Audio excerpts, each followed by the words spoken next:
Hello KBC की तैयारी करने वालों, आपके लिए मदद में हाजिर हूँ मैं। आज ऐसे कुछ अनजाने क्वेश्चन जो आपने सोचे भी नहीं होंगे। माउंट एवरेस्ट का पहला नरबली कौन? आंख और सूर्य की किरणों के बीच कितना कोण हो तो ही मेघधनुष दिखाई देता है? कोलाचेल कहाँ पर स्थित है? अंतरिक्ष में दिशा शोधन के लिए यानी कि यान को जब हम रवाना करते हैं तब कौन से तारे की मदद हम ज्यादा लेते हैं? ऐसे और इनके अलावा भी इम्पोर्टेंट सवालों के जवाब लेकर मैं आपके लिए हाजिर हुई हूँ। और मैं आपको बता दूं कि केबीसी का 12वां सीजन शुरू हो गया है। सवालों के जवाब देने के लिए तैयार हो जाइए। हो सकता है आप भी करोड़पति बन जाए। और मैंने आपके लिए ढूंढ ढूंढ कर ऐसे क्वेश्चन दिए हैं यहाँ जो आपको अच्छी धनराशि जिता सकेंगे। तो फ्रेंड्स, स्टार्ट करते हैं आज का हमारा वीडियो। आज का पहला सवाल, माउंट एवरेस्ट का प्रथम नरबली कौन? प्रथम नरबली है अलेक्जेंडर कैलस। ये क्वेश्चन आया ही नहीं कभी। इम्पोर्टेंट इतना है कि शायद ये क्वेश्चन आपको 1 करोड़ या फिर मैंने सुना है कि शायद ये केबीसी की 12वीं सीजन में 10 करोड़ की धनराशि है, तो शायद 10 करोड़ भी आपको जिता दे। किन के नेतृत्व में ये लोग गए थे? तो मैं आपको बता दूं कि ये लोग लेफ्टिनेंट कर्नल हार्वर्ड बरी के नेतृत्व में गए थे। और पहला नरबली जो है वो डॉक्टर अलेक्जेंडर कैलस, वो खुद एक डॉक्टर थे लेकिन उसी का नरबली लिया माउंट एवरेस्ट ने। किन एरिया को ज्यादा दिनों तक घेरने का वर्ल्ड रिकॉर्ड है? और दूसरे विश्व युद्ध में जब जर्मनी ने यानी कि हिटलर ने रूस पर आक्रमण किया तो रूस का एक शहर लेनिनग्राद को जर्मनी की नाजी सेना ने 880 दिन तक घेर रखा था। याद रहे, यहाँ लेनिनग्राद की जीत हुई थी लेकिन लोगों की मृत्यु ज्यादा हुई थी, सैनिकों के और लोगों की भी। तो ये एक वर्ल्ड रिकॉर्ड है। नेक्स्ट क्वेश्चन आपके लिए, अंतरिक्ष में यानों के दिशा शोधन के लिए किन तारे का उपयोग ज्यादा होता है? तो वो है अगस्त्य तारा, और अगस्त्य तारे का दूसरा नाम है मान। याद रहे, ये दूसरा नाम भी इंपॉर्टेंट बन गया। और अगस्त्य तारा नौतल तारा मंडल का एक सदस्य है। तो नौतल तारा मंडल का सदस्य अगस्त्य मान। सिंधु समझौते के अनुसार यानी कि सिंधु जल समझौते के अनुसार किन किन नदियों को पूर्वी नदियों मानी जाती हैं? तो सिंधु जल समझौता हमारे देश के नेहरू व पाक के अयूब खान के बीच हुआ था। और याद रहे, रावी, ब्यास व सतलुज को पूर्वी नदियां मानी जाती हैं, बाकी की नदियां पश्चिमी नदियां। फ्रेंड्स, वीडियो अच्छा लगे तो लाइक करना मत भूलिएगा, चैनल अच्छा लगे तो सब्सक्राइब कीजिएगा। कोई ऐसा हो जो केबीसी की तैयारी कर रहा हो तो आप उस तक निनिका जी के इस मेरे चैनल का नाम पहुंचाइएगा। नेक्स्ट क्वेश्चन की ओर आगे बढ़ते हुए, केरल के त्रावणकोर मंदिर के दरवाजे किन व्यक्ति ने खुलवाए थे? कौन सा वो व्यक्ति था जिसने ये दरवाजे खुलवाए थे, यानी कि मैं मानती हूँ कि कोर्ट की मदद ली थी? वो थे टीपी सुंदरराजन। टीपी सुंदरराजन भी उसी मंदिर के जो भगवान है विष्णु, उसके अनन्य भक्त थे। और त्रावणकोर के जो राजा महाराजा जो थे, जो उसको विष्णु के भक्त मानते थे, भक्त नहीं लेकिन मैं यह शब्द कहूंगी दास मानते थे, उन्होंने जो भी खजाना पाया वो भगवान के चरणों में समर्पित कर दिया और दरवाजे खोले गए थे टीपी सुंदरराजन की वजह से।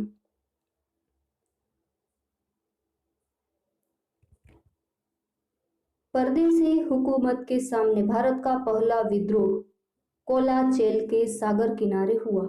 यह स्थान आज कौन से स्टेट में है? तो यह स्थान आज तमिलनाडु स्टेट में है, यानी कि कोलाचेल का समुद्र किनारा तमिलनाडु में आता है आज के। चलो थोड़ी सी इसके बारे में मैं आपको डिटेल बता देती हूँ कि 1729 में त्रावणकोर राज्य की स्थापना मार्तंडवर्मा ने की और परदेशी हुकूमत के सामने त्रावणकोर के मार्तंडवर्मा व डच ईस्ट इंडिया कंपनी के बीच 1741 में कोलाजेल के सागर किनारे जो हाल तमिलनाडु है वहां प्रथम विरोध हुआ था, यानी कि परदेसी हुकूमत के सामने प्रथम लड़ाई, प्रथम विद्रोह तमिलनाडु के किनारे हुआ था त्रावणकोर के राजा मार्तंड वर्मा व डच ईस्ट इंडिया कंपनी के बीच। आगे की ओर बढ़ते हुए, जापान के नागासाकी शहर पर फेंका गया फैटमैन किन शहर पर फेंकना था? तो आपको पता होगा कि पहला और दूसरा दो बम उन्होंने फेंका है, पहला ही हिरोशिमा पर, दूसरा नागासाकी पर जो नागासाकी पर फेंका वो कहाँ फेंकना था? वो कोकुरा पर फेंकना था, लेकिन कोकुरा पर घने बादल थे तो वो लोग नागासाकी की ओर मुड़ गए और इस तरह से हिरोशिमा व नागासाकी दो शहर ऐसे दुनिया के बन जाते हैं जिन पर परमाणु बम फेंके गए हो। अच्छी बात नहीं है हमारे मानव के इतिहास में ये, लेकिन ये हकीकत भी है जो हमें माननी पड़ती है। भारत के यूटी व स्टेट के नामों में किन अक्षरों का समावेश नहीं होता? तो हमारे भारत के यूनियन टेरिटरी व जितने भी स्टेट हैं, आज 28 स्टेट व 9 यूनियन टेरिटरी, उसके नाम लिखे तो क्यू, एफ और एक्स, ये 3 अक्षर उसमें नहीं आते हैं एबीसीडी के। कौन से? क्यू, एफ और एक्स।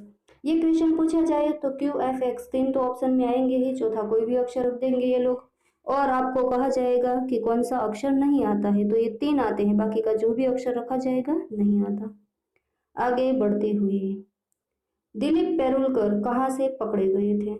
आपको पता है कि भारत पाकिस्तान की जब लड़ाई हुई थी 71, तब दिलीप पेरुलकर जो थे वो हवाई जहाज अपना प्लेन उड़ा रहे थे और वहाँ पाकिस्तान के एरिया में वे घुस गए थे, वहाँ उसका प्लेन तोड़ा गया था, तो उसको रावलपिंडी जेल में रखा गया था।